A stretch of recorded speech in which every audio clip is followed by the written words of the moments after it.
मैं विष्णु गोपाल, हिंदी अध्यापक, mother Athena school, Badaun.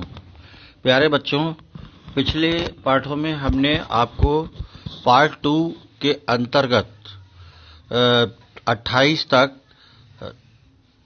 बाल महाभारत कथा पढ़ाई और इसके बाद आगे हम आपको पीरियड 2 के अंतर्गत 29वां पाठ बाल महाभारत कथा कक्षा 7 का पहला, दूसरा और तीसरा दिन ये पढ़ा रहे हैं। पहले युद्ध जब प्रारंभ हो गया तो पहले दिन, दूसरे दिन, तीसरे दिन का इसमें वृत्तांत है। पहले दिन के युद्ध में जब सेनाओं में, कौरव और पांडवों में युद्ध हुआ तो किस प्रकार से पहला दिन बीता, कौन किस पर भारी पड़ा, किसने किसको मारा, किस प्रकार का युद्ध हुआ और उसका क्या परिणाम हुआ। दूसरे दिन क्या हुआ, तीसरे दिन क्या हुआ, आइए इसके अंतर्गत हम पढ़ते हैं। कौरवों की सेना के अग्रभाग पर प्रायः दुशासन ही रहा करता था। पहला ये था नियम कि सबसे पहले आगे, अग्रभाग का मतलब सबसे आगे दुशासन ही रहा करता था और पांडवों की सेना के आगे भीमसेन। बाप ने बेटे को मारा, बेटे ने पिता के प्राण लिए, भांजे ने मामा का वध किया, मामा ने भांजे का काम तमाम किया। युद्ध का ये दृश्य था। पहले दिन की लड़ाई में भीष्म ने पांडवों पर ऐसा हमला किया कि पांडव सेना थर्रा उठी। युधिष्ठिर के मन में भय छा गया। दुर्योधन आनंद के कारण झूमता हुआ दिखाई दिया। पांडव घबराहट के मारे श्री कृष्ण के पास गए। श्री कृष्ण युधिष्ठिर और पांडव सेना का साहस बढ़ाने लगे। पहले दिन की स्थिति ये हुई बच्चों कि पहले दिन में पांडवों की हालत कौरवों ने खराब कर दी। जबरदस्ती युद्ध हुआ जिसकी वजह से पांडव घबरा गए और युधिष्ठिर सब मिलकर के श्री कृष्ण के पास गए। फिर श्री कृष्ण ने उनका हिम्मत बंधाई, उनका ढांढस बंधाया और उनसे जिस तरह से भी कहा, समझाया कि पहला दिन का युद्ध है, पहले दिन तो दोनों ओर से जोश होता है, धीरे धीरे करके थक जाएंगे। ये कोई हमारा अंतिम युद्ध, अंत में जो जीतता है उसकी ही विजय होती है, वही माना जाता है। कोई बात नहीं, कल के लिए हम तैयार होकर के सेना को फिर सुसज्जित करके संगठित रूप से और उसको व्यवस्थित करके हिम्मत के साथ फिर युद्ध लड़ेंगे और कल का हमारा दिन अच्छा जाएगा दूसरे दिन का। तो इस तरह से पहला दिन हुआ। पहले दिन की लड़ाई में पांडव सेना की जो दुर्गति हुई थी उससे सबक लेकर पांडव सेना के नायक धृष्टद्युम्न ने दूसरे दिन बड़ी सतर्कता के साथ व्यूह रचना की। व्यूह की रचना, घेराबंदी, और सैनिकों का साहस बंधाया। सारी कौरव सेना में 3 ही ऐसे वीर थे जो अर्जुन का मुकाबला कर सकते थे। वो थे भीष्म, द्रोण और कर्ण। सारे कौरव वीरों को अपना प्रतिरोध करते देखकर अर्जुन ने अपना गांडीव हाथ में लेकर इस कुशलता से युद्ध किया कि कौरव सेना के सभी महारथी देखकर दंग रह गए। दूसरा दिन का युद्ध जो है भारी पड़ा कौरवों पर। भीष्म ने अर्जुन पर जोरों से हमला कर दिया। इस प्रकार अर्जुन और भीष्म के बीच बड़ी देर तक युद्ध होता रहा, फिर भी हार जीत का कोई निर्णय न हो सका। एक ओर ये अद्भुत युद्ध चल रहा था तो दूसरी ओर द्रुपद का पुत्र धृष्टद्युम्न, जो द्रोणाचार्य का जन्म से बैरी था, जन्म से बैरी माने जन्म से दुश्मन था, आचार्य के साथ युद्ध रत था, युद्ध में डटा हुआ था। सात्यकी द्वारा छोड़े गए एक बाण ने भीष्म के सारथी को मार गिराया। सात्यकी ने जो बाण छोड़ा उससे भीष्म के रथ का जो सारथी था उसको उन्होंने धराशायी कर दिया, उसको मार दिया, मर गया, जिसकी वजह से जो है भीष्म अकेले पड़ गए। अब कौन उनको सारथी नहीं रहा तो फिर वो कैसे युद्ध करते। सारथी के गिर जाने पर घोड़े हवा से बातें करने लगे, क्योंकि अब उनकी लगाम छूट गई, वो स्वतंत्र हो गए। तो अत्यंत वेग से भाग खड़े हुए। इससे कौरव सेना में बड़ी तबाही मची। सब कौरव वीर पश्चिम की ओर देख देख कर ये मानने लगे कि अब कब सूर्यास्त हो, युद्ध बंद हो, ताकि इस तबाही से मुक्ति मिले।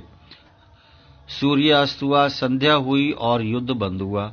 सबसे पहले दिन की लड़ाई के बाद पांडवों में जो आतंक छाया हुआ था, वो दूसरे दिन के युद्ध का अंत होने के बाद कौरवों के मन पर छा गया। पहले दिन कौरवों की हालत, पांडवों की स्थिति खराब हुई, वो घबरा गए। दूसरे दिन का युद्ध कौरवों पर भारी पड़ा और वो सब घबरा गए।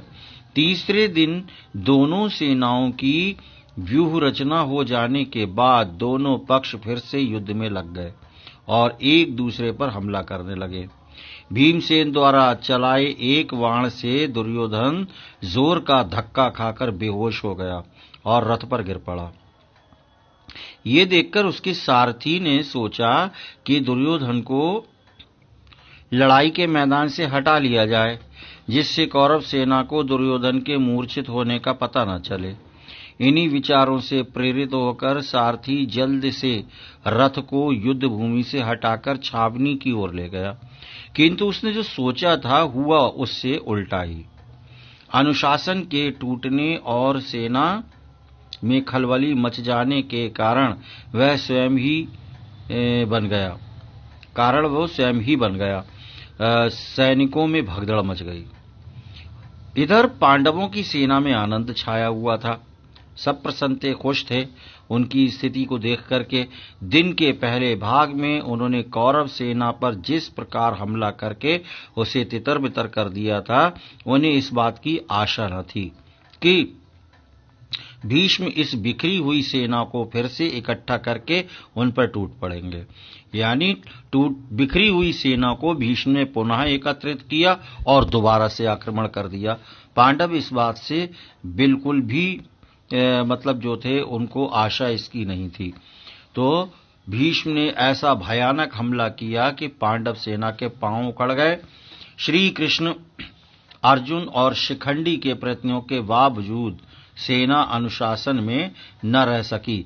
भीष्म के छोड़े गए कई बाण अर्जुन और श्री कृष्ण के शरीर पर लग ही गए। इस पर श्री कृष्ण को असीम क्रोध आ गया। असीम माने कोई सीमा नहीं, बहुत क्रोधित हो गए। श्री कृष्ण ने यद्यपि प्रण किया था कि मैं युद्ध नहीं करूंगा, शस्त्र नहीं उठाऊंगा, परंतु वो जो जख्मी हुए और अर्जुन के चोट लगी, इससे उनका धैर्य टूट गया और श्री कृष्ण को क्रोध आ गया। उनसे रहा ना गया और उन्होंने खुद भीष्म को मारने की ठानी।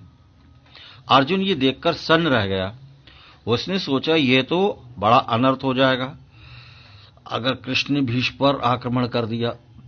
वह रथ से उतरा और श्री कृष्ण के पीछे भागा। अर्जुन के आग्रह पर श्री कृष्ण वापस लौटकर फिर से अर्जुन का रथ हाँकने लगे। श्री कृष्ण के इस कार्य से अर्जुन उत्तेजित हो उठा और कौरव सेना पर वह वज्र के समान गिरा। इतना भयंकर युद्ध किया जैसे कोई वज्र गिर पड़ा हो। शाम होते होते कौरव सेना बड़ी बुरी तरह से हार गई। हारी थकी सेना मशालों की रोशनी में अपने शिविरों को लौट चली। बच्चों, पहला, दूसरा, तीसरा दिन आपने देखा पिछले अध्याय में। अब देखिए चौथा, पांचवा और छठा दिन। चौथे दिन क्या हुआ, पांचवें दिन क्या हुआ, छठे दिन क्या हुआ। पौ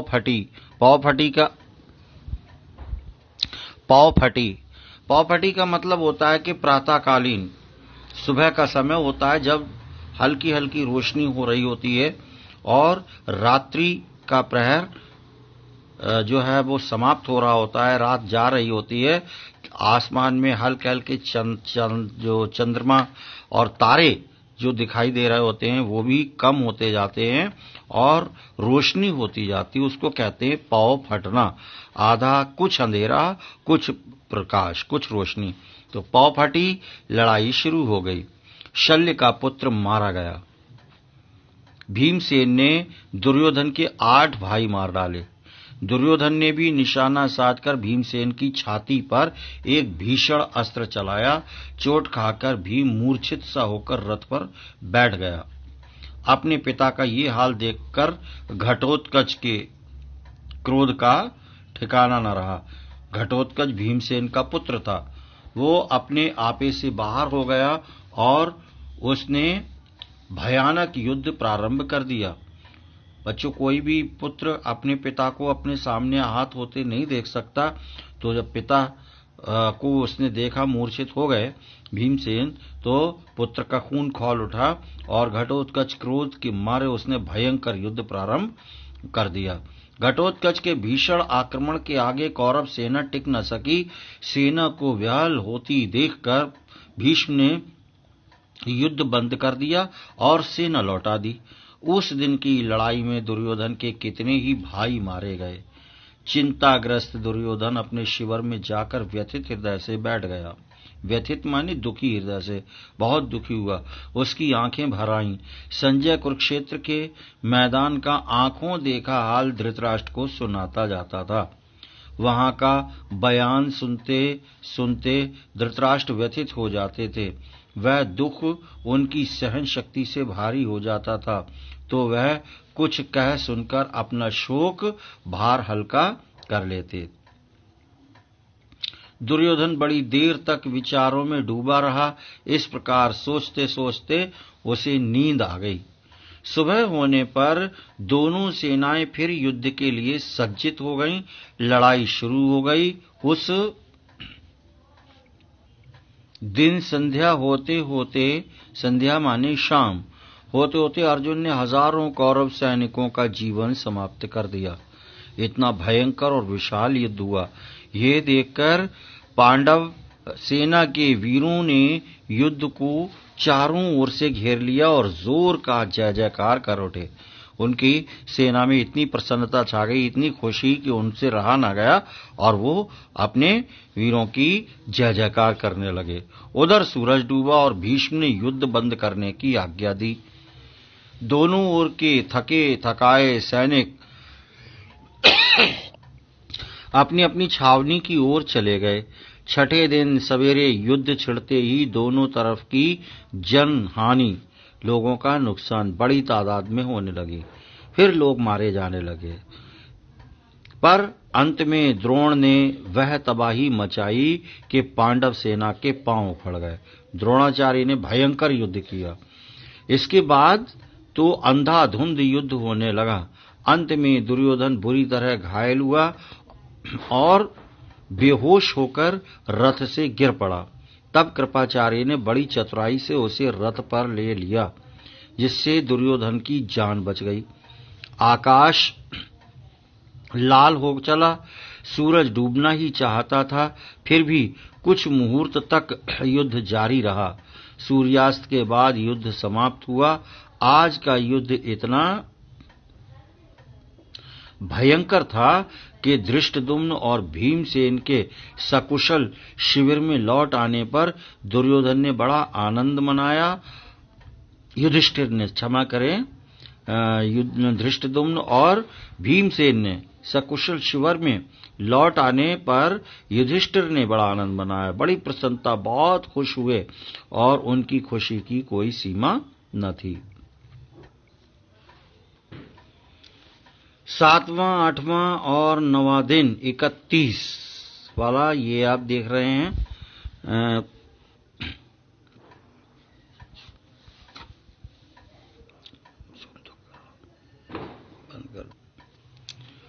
7वें दिन का युद्ध केंद्रित न था।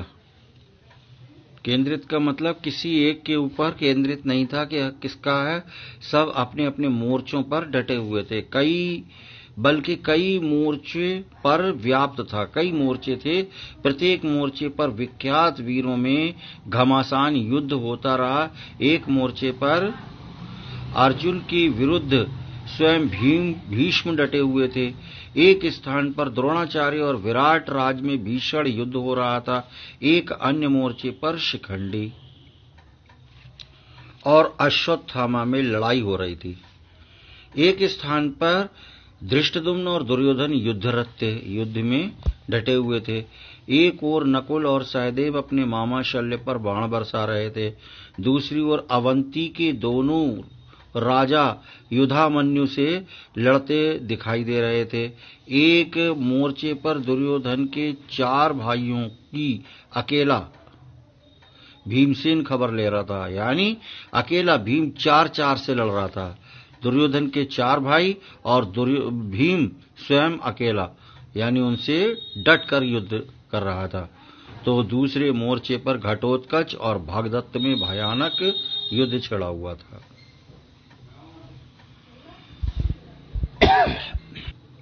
एक और मोर्चे पर अलम्बुश और सात्विकी की टक्कर थी। युधिष्ठिर का श्रुतायु के साथ युद्ध हो रहा था, जबकि कृपाचार्य और चेकितान एक अन्य मोर्चों पर लड़ रहे थे। द्रोणाचार्य के साथ लड़ाई में विराट को हार खानी पड़ी। विराट कुमार उत्तर एवं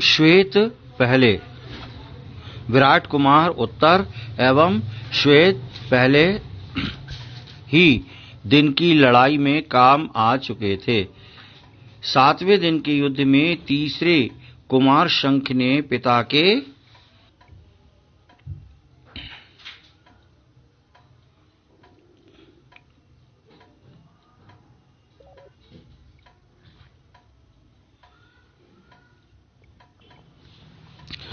देखते देखते प्राण त्याग दिए, परंतु यह युद्ध अधिक देर नहीं चला। सूरज अस्त होने लगा और युद्ध बंद हुआ। 8वें दिन का युद्ध शुरू हुआ तो पहले ही धावे में भीमसेन ने धृतराष्ट्र के 8 बेटों का वध कर दिया। ऐसी घटना हुई जिससे अर्जुन शोक विहल हो उठा। उसका लाडला, साहसी और वीर बेटा एरावान, जो एक नाग कन्या से पैदा हुआ था, उस दिन खेत रहा। खेत रहा का मतलब होता उस दिन उसकी भी मृत्यु हो गई, वो मारा गया। बच्चों आपको पता होगा कि यद्यपि अर्जुन का बेटा सब जानते हैं अभिमन्यु था, अभिमन्यु उनका पुत्र था, परंतु ये किसी को पता नहीं होगा कि उनका एक और लाडला और वीर पुत्र था जिसका नाम एरावान था और वो नाग कन्या से उत्पन्न था। वो युद्ध में मारा गया। इधर भीमसेन के पुत्र घटोत्कच ने जब देखा कि एरावान मारा गया तो उसने इतनी जोर से गर्जना की कि जिससे सारी सेना थर्रा उठी। उसके बाद वह कौरव सेना पर टूट पड़ा और घोर प्रलय मचाने लगा। युधिष्ठिर को लगा कि घटोत्कच पर कोई आफत आई है। उन्होंने तत्काल भीमसेन को घटना स्थल पर भेज दिया। भीमसेन के आ जाने पर तो युद्ध की भयानकता और भी अधिक बढ़ गई, परंतु जल्दी ही सूर्यास्त हो गया और युद्ध बंद हुआ। 9वें दिन के युद्ध में अभिमन्यु और अलम्बुश में घोर संग्राम छिड़ गया। धनंजय के पुत्र ने पिता की ही भांति रण कौशल का परिचय दिया। पांडवों की सेना की पितामह ने उस दिन बड़ी दुर्गति की। यहाँ तक कि अर्जुन और श्री कृष्ण दोनों को ही बड़ी पीड़ा हुई। सैनिक बहुत पीड़ित हो रहे थे। थोड़ी देर में सूर्यास्त हुआ और उस दिन युद्ध बंद कर दिया गया। भीष्म शरशय्या पर, इसका आप अंतिम वाला ये देख रहे हैं, भीष्म शरशय्या पर। बच्चों, इसमें क्या हुआ कि 10वें दिन का युद्ध जब प्रारंभ हुआ, उस युद्ध में पांडवों ने उसको शिखंडी को आगे कर दिया भीष्म को मारने के लिए, क्योंकि वो उन पर बाण नहीं चला सकते थे और स्त्रियों पर भीष्म कभी भी बाण नहीं चलाते थे।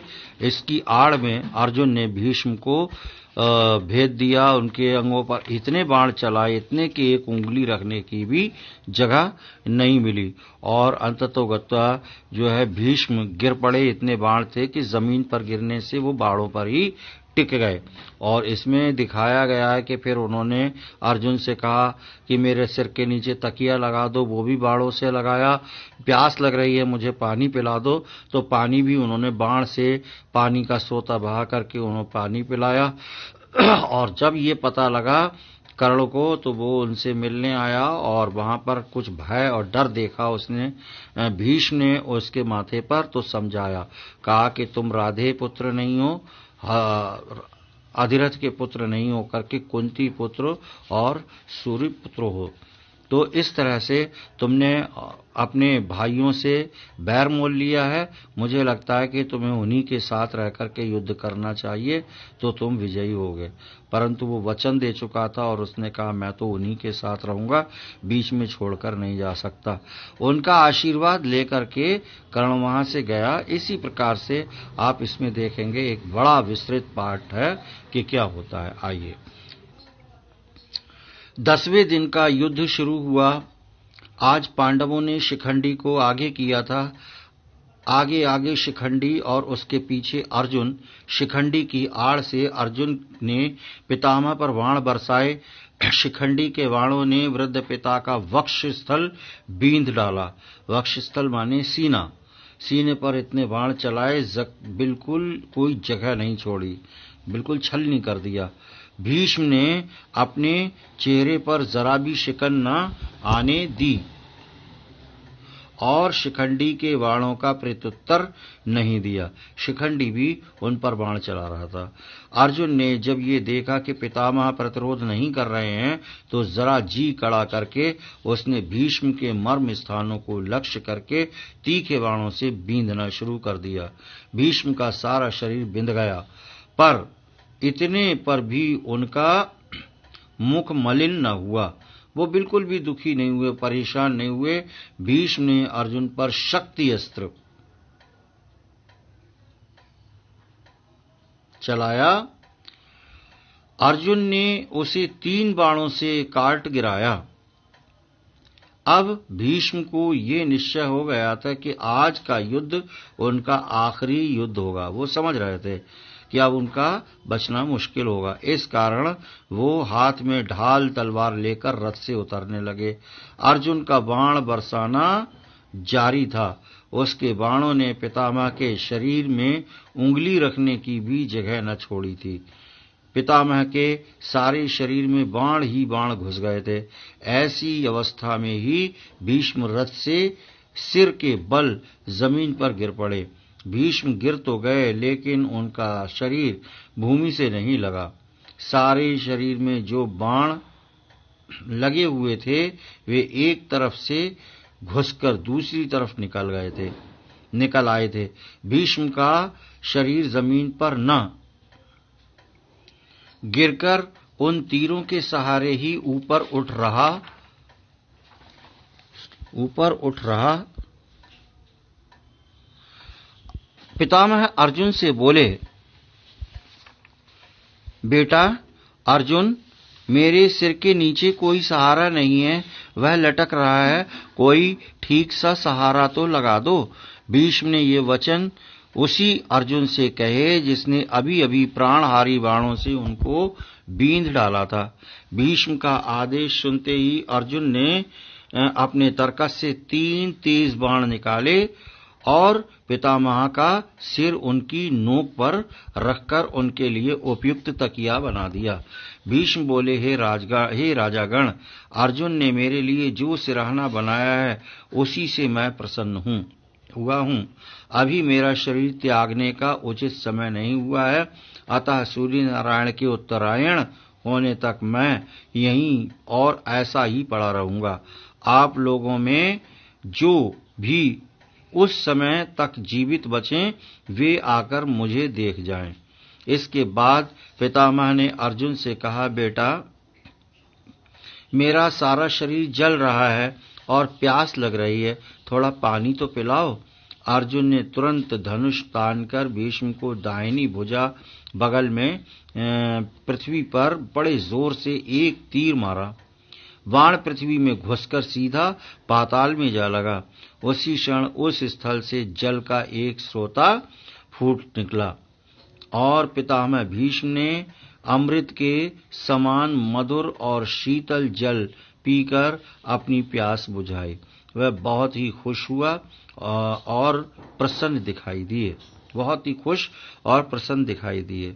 जब कर्ण को ये पता चला कि भीष्म पितामह घायल होकर रण क्षेत्र में पड़े हैं, तो वह उनके पास गया। प्रणाम करके जब कर्ण उठा तो पितामह को उसके मुख पर भय की छाया दिखाई दी। ये देखकर भीष्म का दिल भर आया। अपने शरीर पर लगे हुए बाणों से होने वाले कष्ट को दबाकर बोले, बेटा, तुम राधा के पुत्र नहीं, कुंती के पुत्र हो, सूर्य पुत्र। मैंने तुमसे कभी द्वेष नहीं किया। अकारण ही तुमने पांडवों से बैर रखा। इसी कारण तुम्हारे प्रति मेरा मन मलिन हुआ। तुम्हारी दान वीरता और शूरता में से मैं भली भांति परिचित हूं। इसमें कोई संदेह नहीं कि शूरता में तुम कृष्ण और अर्जुन की बराबरी कर सकते हो। तुम पांडवों में ज्येष्ठ हो, इस कारण तुम्हारा कर्तव्य है कि तुम उनसे मित्रता कर लो। मेरी यही इच्छा है कि युद्ध में मेरे सेनापतित्व के साथ ही पांडवों के प्रति तुम्हारे वैर भाव का भी आज ही अंत हो जाए। ये सुनकर कर्ण बड़ी नम्रता के साथ बोला, पितामह, मैं जानता हूं कि मैं कुंती का पुत्र हूं, लेकिन ये भी मुझे मालूम है कि मैं सूत पुत्र नहीं हूं। लेकिन ये बात मुझसे नहीं हो सकती कि अब मैं दुर्योधन का साथ छोड़ दूं और उनके शत्रुओं से जा मिलूं। मेरा कर्तव्य यही है कि मैं दुर्योधन के ही पक्ष में रहकर युद्ध करूं।